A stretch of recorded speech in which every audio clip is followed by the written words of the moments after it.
Assalamualaikum warahmatullahi wabarakatuh.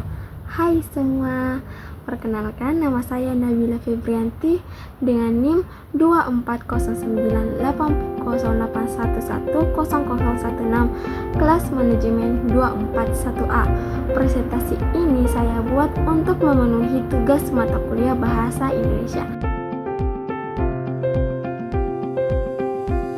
Pendidikan di era digital adalah proses pembelajaran yang memanfaatkan teknologi digital untuk meningkatkan kualitas, efisiensi, dan aksesibilitas pendidikan. Misalnya pada pembelajaran berbasis teknologi atau e-learning.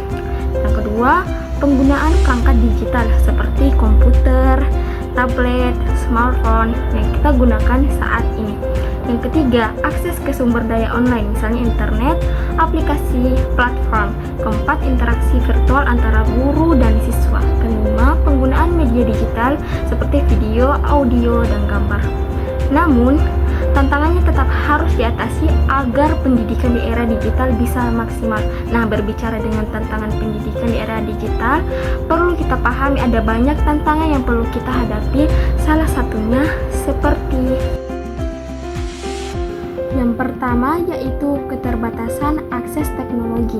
Banyak daerah yang belum memiliki akses teknologi memadai, terutama di daerah terpencil dan pedesaan. Misalnya dimulai dari infrastrukturnya, jaringan internetnya yang lemah, tidak tersedianya wifi, dan keterbatasan bandwidth. Kurangnya komputer, laptop, tablet, atau smartphone yang memadai. Aksesibilitas daerah terpencil, pedesaan, atau pulau-pulau kecil yang sulit untuk dijangkau. Nah, biaya internet dan perangkat keras yang mahal. Yang kedua yaitu kualitas guru. Kualitas guru masih belum memadai dalam menghadapi era digital, terutama dalam hal kompetensi teknologi, misalnya kurangnya pengetahuan tentang teknologi digital, kurangnya kemampuan mengintegrasikan teknologi dalam pembelajaran, kurangnya pelatihan guru dalam menggunakan teknologi, dan kurangnya motivasi guru untuk mengembangkan kemampuan teknologi. Nah, tantangan yang ketiga yaitu keseimbangan antara pembelajaran daring dan luring. Pembelajaran daring dapat mengurangi interaksi langsung antara guru dan siswa sehingga mempengaruhi kualitas pembelajaran. Misalnya yang terjadi yang pertama yaitu kurangnya interaksi langsung antara guru dan siswa. Pembelajaran daring dapat mengurangi kualitas pembelajaran, kualitas keterlibatan siswa dalam proses pembelajaran. Dan tantangan yang keempat yaitu keselamatan dan keamanan data. Penggunaan teknologi digital meningkatkan risiko kebocoran data dan cyberbullying, seperti risiko kebocoran data pribadi siswa, pelecehan online dan perundungan siber, dan kurangnya keamanan dalam penggunaan teknologi. Tantangan yang kelima yaitu biaya penggunaan teknologi. Banyak media pembelajaran daring yang berbayar menjadi beban bagi siswa dan guru, seperti biaya perangkat keras dan lunak yang mahal, biaya internet yang mahal, dan biaya pengembangan konten digital. Nah, dengan kita memahami tantangan-tantangan ini, kita dapat mengembangkan strategi efektif untuk meningkatkan kualitas pendidikan di era digital zaman sekarang. Apa sih faktor penyebab tantangan pendidikan di era digital? Yang pertama yaitu kurangnya infrastruktur teknologi, jaringan internet, perangkat keras. Jaringan internet lemah, perangkat keras yang tidak memadai, dan laboratorium komputer yang kurang, terutama di daerah terpencil ataupun pulau-pulau kecil lainnya. Yang kedua yaitu kurangnya kompetensi guru dalam teknologi. Guru belum memiliki kemampuan teknologi yang memadai untuk mengajar secara efektif. Yang ketiga yaitu manajemen pendidikan yang belum efektif. Manajemen yang ada di sekolah belum efektif dalam mengelola sumber daya dan program pendidikan. Yang keempat yaitu perubahan teknologi yang cepat. Nah, perubahan teknologi yang cepat membuat sulit bagi sekolah untuk mengikuti, apalagi sekolah yang sangat terpencil sangat susah mengikuti teknologi yang setiap saat berkembang. Nah, yang kelima yaitu kesenjangan digital antara daerah perkotaan dan pedesaan. Nah, perbedaan akses teknologi antara daerah perkotaan dan pedesaan. Perkotaan akses teknologi hampir terpenuhi, sedangkan pedesaan masih sulit untuk mengakses teknologi dikarenakan sulitnya internet dan jalan untuk sampai ke pedesaan. Yang keenam yaitu keterbatasan akses internet. Kurangnya akses internet di beberapa daerah dan masih banyak lagi faktor penyebabnya. Dengan memahami faktor-faktor penyebab tantangan pendidikan di era digital, kita dapat mengembangkan strategi efektif untuk mengatasi tantangan tersebut. Nah, bagaimana sih strategis teknis yang tepat untuk mengatasi tantangan pendidikan di era digital? Yang pertama, infrastruktur teknologi meliputi mengembangkan jaringan internet yang stabil dan cepat, meningkatkan kapasitas server dan penyimpanan data, mengimplementasikan sistem manajemen jaringan, menggunakan teknologi cloud untuk fleksibilitas dan skalabilitas, dan membangun data center untuk menyimpan data dan mengelola data. Yang kedua yaitu pengembangan sistem. Mengembangkan sistem manajemen pendidikan, mengimplementasikan sistem informasi akademik, mengembangkan portal pendidikan untuk siswa dan guru, menggunakan teknologi API untuk integrasi sistem, dan mengembangkan aplikasi pendidikan untuk perangkat mobile. Yang ketiga yaitu penggunaan teknologi.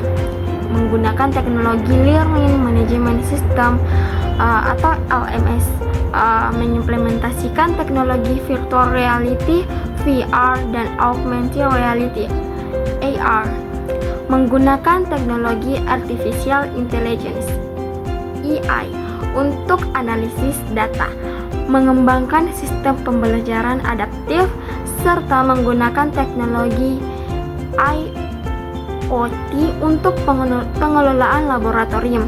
Yang keempat yaitu keamanan dan keselamatan data. Mengimplementasikan sistem keamanan jaringan, menggunakan teknologi enkripsi data, mengembangkan kebijakan keamanan data, melakukan pelatihan keamanan data untuk guru dan staf, dan menggunakan teknologi backup dan recovery data. Yang kelima, pengembangan kapasitas guru.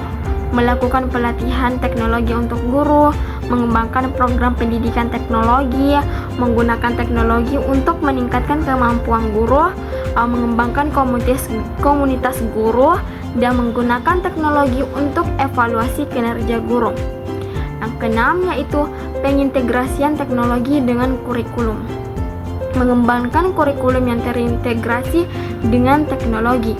Menggunakan teknologi untuk mendukung pembelajaran, mengembangkan materi pembelajaran digital, menggunakan teknologi untuk evaluasi kinerja siswa, dan mengembangkan sistem penilaian yang terintegrasi dengan teknologi. Yang ketujuh yaitu pengelolaan data, mengembangkan sistem manajemen data, menggunakan teknologi untuk analisis data, mengembangkan kebijakan pengelolaan data, melakukan pelatihan pengelolaan data untuk guru dan staf, menggunakan teknologi untuk visualisasi data. Bagaimana sih kebijakan pemerintah yang tepat dalam pendidikan di era digital? Yang pertama yaitu investasi infrastruktur teknologi. Membangun jaringan internet yang stabil dan cepat, mengupgrade perangkat keras dan lunak, membangun data center dan sistem keamanan data, mengembangkan infrastruktur teknologi di sekolah, mengalokasikan anggaran untuk pemeliharaan infrastruktur. Yang kedua yaitu pelatihan guru. Dengan melakukan pelatihan teknologi untuk guru, pengembangan kemampuan guru dalam penggunaan teknologi, pelatihan penggunaan perangkat lunak pendidikan, pengembangan kompetensi guru dalam kurikulum digital, dan kerjasama dengan institusi pendidikan untuk pelatihan. Yang ketiga yaitu pengembangan kurikulum digital. Dengan mengembangkan kurikulum yang relevan dengan kebutuhan industri, mengintegrasikan teknologi dalam proses pembelajaran, mengembangkan materi pembelajaran digital, dan menggunakan teknologi untuk evaluasi kinerja siswa, serta mengembangkan kurikulum yang fleksibel dan adaptif. Yang keempat, kerjasama dengan masyarakat. Yang pertama yaitu mengembangkan kerjasama dengan industri teknologi, menggalang dukungan dari masyarakat, mengembangkan program pendidikan komunitas, menggunakan teknologi untuk meningkatkan partisipasi masyarakat, dan mengembangkan jaringan pendidikan dengan lembaga lain. Yang kelima yaitu pengembangan kebijakan pendidikan digital, dengan mengembangkan kebijakan pendidikan digital nasional, mengatur penggunaan teknologi di sekolah, mengembangkan kebijakan keamanan, mengatur penggunaan media sosial di sekolah, dan mengembangkan kebijakan evaluasi kinerja. Yang keenam yaitu meningkatkan kesadaran masyarakat. Yang pertama yaitu kampanye kesadaran pendidikan digital. Yang kedua, mengembangkan program pendidikan orang tua, menggunakan media sosial untuk promosi, mengembangkan kerjasama dengan organisasi masyarakat, mengadakan seminar dan workshop. Yang ketujuh yaitu mengoptimalkan penggunaan teknologi.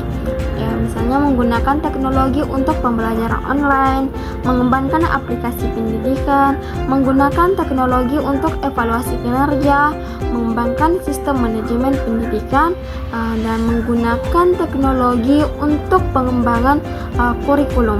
Kesimpulannya adalah pendidikan di era digital memungkinkan akses luas, pembelajaran berbasis teknologi, dan fleksibilitas belajar. Keterampilan digital menjadi esensial. Literasi digital penting untuk menghindari misinformasi dan kolaborasi global semakin mudah. Namun, tantangan seperti kesenjangan digital dan keamanan data perlu diatasi agar manfaat teknologi dapat dioptimalkan. Dengan memahami konsep pendidikan di era digital, kita dapat mengembangkan strategi efektif untuk meningkatkan kualitas pendidikan dan mempersiapkan siswa untuk menghadapi tantangan global selanjutnya.